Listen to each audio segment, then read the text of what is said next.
Hi hello friends, இன்னைக்கு நம்ம இந்த வீடியோவில் நம்ம நெல்சன் டைரக்ஷனில் நம்ம ரஜினிகாந்த் நடிச்சு ஃபியூச்சரில் ரிலீஸ் ஆகக்கூடிய ஜெயிலர் பார்ட் 2 படத்துடைய அப்டேட்டை பற்றி தான் பார்க்க போகிறோம்.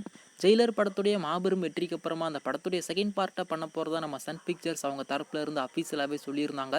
அதாச்சும் அதை உறுதிப்படுத்துற விதமாக அந்த ஜெயிலர் பார்ட் 2 உடைய ஒரு அனௌன்ஸ்மெண்ட் வீடியோவை கொண்டு வந்திருந்தாங்க. கண்டிப்பாக நீங்கள் எல்லாருமே பார்த்துருப்பீங்க. அந்த ஒரு அனௌன்ஸ்மெண்ட் வீடியோக்குமே ஆடியன்ஸ் மத்தியில் நல்ல ஒரு ரெஸ்பான்ஸ் கிடச்சிருந்தது. இப்போ அதுக்கு அடுத்தபடியாக இந்த ஜெயிலர் பார்ட் 2 உடைய ஷூட்டிங்கை வந்து அவங்க ஸ்டார்ட் பண்ணிட்டாங்க. அதாச்சும் இன்னையிலேருந்து இந்த ஜெயிலர் பார்ட் 2 உடைய படப்பிடிப்பை அவங்க வெற்றிகரமாக ஸ்டார்ட் பண்ணிட்டாங்க. அதையுமே நம்ம சன் பிக்சர்ஸ் இப்போதைக்கு அவங்க தரப்புல இருந்து அஃபீஷியலாகவே சொல்லியிருக்காங்க.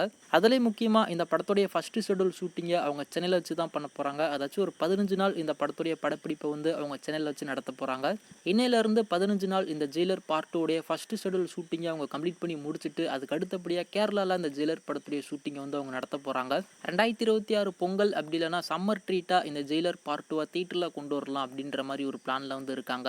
ஸோ நம்ம நெல்சன் அவருடைய டைரக்ஷனில் இந்த ஜெயிலர் பார்ட் 1 விடவே பார்ட் 2 ரொம்பவுமே நல்லா இருக்கும் அப்படின்ற மாதிரி தான் நான் எதிர்பார்க்குறேன். வெயிட் பண்ணி பார்க்கலாம். ஃபைனலாக அந்த ஜெயிலர் பார்ட் 2 உடைய படப்பிடிப்பை அவங்க வெற்றிகரமாக இன்னிலேருந்து ஸ்டார்ட் பண்ணிட்டாங்க. வெயிட் பண்ணி பார்க்கலாம். அடுத்து இந்த ஜெயிலர் பார்ட் 2லேருந்து என்ன மாதிரியான அப்டேட்ஸ் எல்லாம் வருது அப்படின்னு சொல்லிட்டு நீங்களுமே இந்த ஜெயிலர் பார்ட் 2க்கு எந்த அளவுக்கு ஈகராக வெயிட் பண்ணிக்கிட்டு இருக்கீங்க அப்படின்றத கீழே மறக்காம கமெண்ட் பண்ணுங்கள்.